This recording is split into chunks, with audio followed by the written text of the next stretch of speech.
नमस्कार दोस्तों, एक बार फिर से हम आप सभी का हार्दिक स्वागत करते हैं अपने YouTube चैनल यूजफुल जानकारी में। दोस्तों, हम एक बार और फिर से सवालों वाले सीरीज का वीडियो लेकर आप सभी के सामने हाजिर हैं और यह वीडियो पहले वाले वीडियो के मुकाबले काफी ज्यादा इंटरेस्टिंग होने वाला है, इसलिए आप लोग इस वीडियो को बिना स्किप किए अंत तक जरूर देखें। दोस्तों, जैसा कि आप लोग अभी स्क्रीन पर दिए गए सवालों को देख रहे होंगे और हमें उम्मीद भी है कि आप इन सवालों को देखकर काफी हैरान होंगे, तो इसीलिए दोस्तों इन सवालों के सही जवाब जानने के लिए आप बने रहिए हमारे साथ हमारे इस वीडियो में। आज का हमारा पहला सवाल है, महाभारत के युद्ध में कुल कितने लोग मरे थे।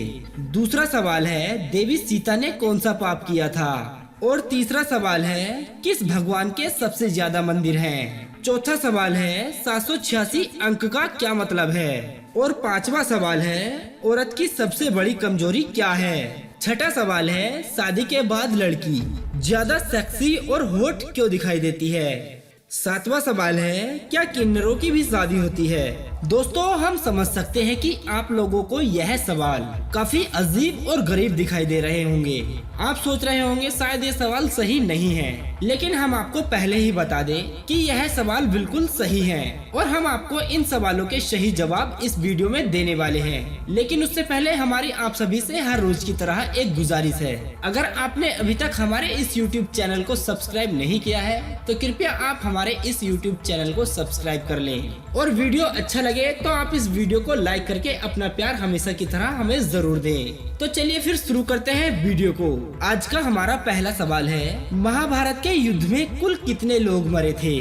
दोस्तों, महाभारत के इस अध्याय से आज का मानव कुछ सीख ले सकता है। शास्त्रों के अनुसार महाभारत को पांडव वेद भी कहा जाता है। इसके रचयिता महर्षि वेदव्यास ने इस ग्रंथ के बारे में स्वयं कहा है कि जिस विषय की चर्चा इस ग्रंथ में नहीं है उस विषय की चर्चा कहीं नहीं उपलब्ध है। इस ग्रंथ में कुल 1 लाख श्लोक हैं। दोस्तों, आज हम आपको इस ग्रंथ के बारे में कुछ ऐसी रोचक बातें बता रहे हैं जो कि कुछ इस प्रकार हैं। महाभारत के युद्ध में कुल कितने योद्धा मारे गए थे, इस प्रश्न का सही जवाब इसी ग्रंथ में उपलब्ध है। महाभारत के स्त्री पर्व के एक प्रसंग में धृतराष्ट्र युधिष्ठिर से युद्ध में मारे गए योद्धाओं की संख्या पूछते हैं। तब युधिष्ठिर कहते हैं कि इस युद्ध में 1,66,20,000 वीर योद्धा मारे गए थे।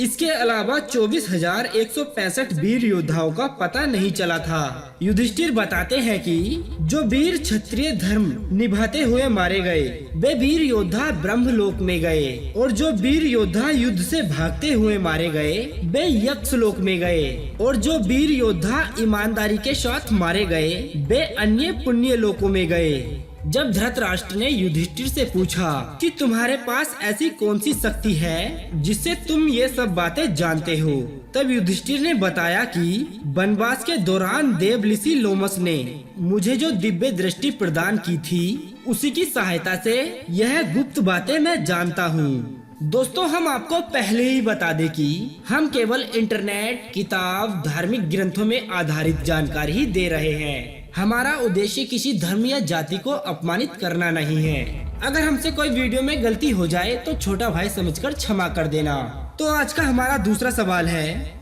देवी सीता ने कौन सा पाप किया था। एक दिन सीता अपनी सखियों के साथ बगीचे में टहल रही थी।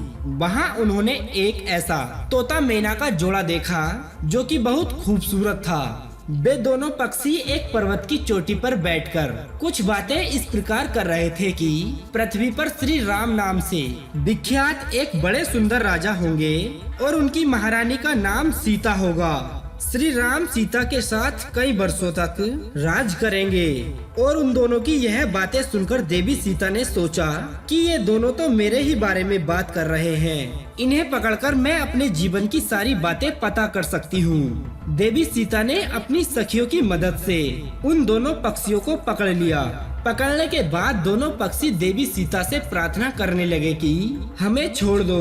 नर तोता कहता है कि मेरी पत्नी गर्भवती है, इसे छोड़ दो, लेकिन देवी सीता ने उन दोनों को छोड़ने से इनकार कर दिया। दोनों पक्षियों के निवेदन करने पर देवी सीता ने मादा पक्षी को छोड़ दिया और नर पक्षी को नहीं छोड़ा। क्योंकि मादा पक्षी गर्भवती थी, इसलिए उसे छोड़ दिया और इसी विवाद के चलते मादा तोते ने देवी सीता को श्राप दिया था कि जिस प्रकार आज मैं अपने जीवन साथी से अलग रह रही हूँ, ठीक उसी प्रकार तुम भी गर्भावस्था में अपने पति श्री राम से अलग हो जाओगी। और इसी कारण माता सीता को अपनी गर्भावस्था में श्री राम से दूर रहना पड़ा। सवाल नंबर 3, किस भगवान के ज्यादा मंदिर हैं? दोस्तों, हमारे भारत देश में सबसे अधिक देवी देवताओं को माना जाता है। भारतवर्ष में 33 करोड़ देवी देवताओं को पूजा जाता है। दोस्तों, भारत के हर गांव, हर शहर में आपको बहुत से मंदिर देखने को मिल जाएंगे, लेकिन भारत में सबसे अधिक मंदिर हनुमान जी के मिलते हैं। हनुमान जी को संकट मोचन कहा जाता है और भूत प्रेत जैसी बला से बचाने के लिए प्राचीन लोग हर जगह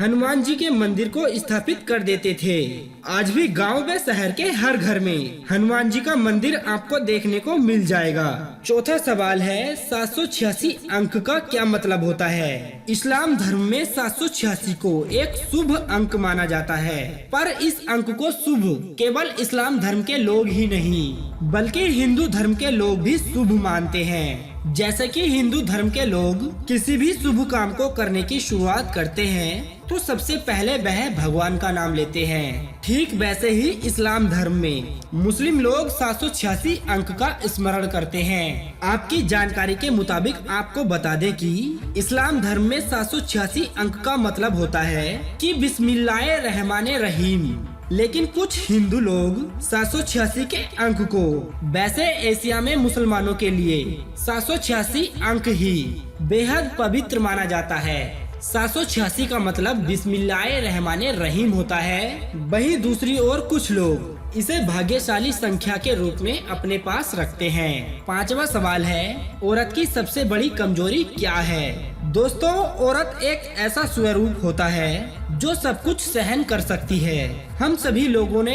एक औरत की ही कोख से जन्म लिया है, इसीलिए हम सभी को औरतों की इज्जत व मदद करनी चाहिए। औरत जल्द ही किसी दूसरे पर विश्वास कर लेती है, यह उसकी सबसे बड़ी कमजोरी होती है। लड़कियां बहुत इमोशनल होती हैं, उनकी खुशी और गम में शामिल हो जाओ, उनके दुख में हमदर्द बन जाओ, खुशी में उनके हिस्सेदार बनो, और कभी वो रोती है तो उसका कारण उससे पूछो। अगर वो बताने से इनकार कर दे तो उसे बिना बताए जानने की कोशिश करो और उससे उस विषय पर बात करो। अगर लड़की या औरत आपको रोते समय अपने दुख दर्द खुशी का हिस्सेदार बना लेती है तो फिर उससे वह दूर नहीं हो पाती है, उसको अपने जीवन की इमोशनल स्टोरी से जोड़ लेती है और उसके जीवन के साथ खुद जुड़ जाती है। दोस्तों, हमारे ख्याल से तो औरतों की सबसे बड़ी कमजोरी इमोशनल अटैच ही होता है, क्योंकि एक औरत किसी भी अनजान व्यक्ति पर जल्द ही विश्वास कर लेती है। 6वां सवाल है, शादी के बाद लड़की ज्यादा सेक्सी और हॉट क्यों हो जाती है? शादी के बाद लड़की और लड़के के बीच संबंध बनाए जाते हैं, जिसके कारण लड़की के शरीर में होने वाले हार्मोन्स में बदलाव आता है और इसी कारण लड़की का रूप निखर जाता है और उसके बदन में सुंदरता बढ़ जाती है। हार्मोन्स में बदलाव आने की वजह से लड़की थोड़ी मोटी हो जाती है और उसका बदन भरने लग जाता है। शादी के बाद हर लड़की को अपनी नई जिंदगी की शुरुआत करने की ज्यादा खुशी होती है, जिसके कारण उसके चेहरे की चमक बढ़ जाती है, पहले से ज्यादा सुंदर दिखाई देने लगता है। 7वां सवाल है, क्या किन्नरों की शादी होती है? दोस्तों, दरअसल किन्नरों की शादी देखने के लिए आपको तमिलनाडु के एक गांव जिसका नाम है कुबगाम, आपको यहां पर आना होगा। तमिल नववर्ष की पहली पूर्णिमा के दिन हजारों किन्नर विवाह करते हैं और यह त्योहार करीब 18 दिनों तक चलता है। इसमें 17वें दिन किन्नरों की शादी होती है और किन्नरों को पुरोहित मंगलसूत्र पहनाते हैं। विवाह के अगले दिन से ही अरावण देव की मूर्ति को पूरे शहर में घुमाया जाता है और बाद में उसे तोड़कर उसका विसर्जन कर दिया जाता है। इसके साथ ही किन्नरों को अपना सारा श्रृंगार उतारकर एक विधवा की तरह ही विलाप करना होता है। दोस्तों, आगे हम आपको इसके पीछे का रहस्य बताते हैं। जानकारी के मुताबिक आपको बता दें कि महाभारत के युद्ध में पांडवों ने मां काली की पूजा की और इस पूजा में कोई एक राजकुमार की बलि देनी थी।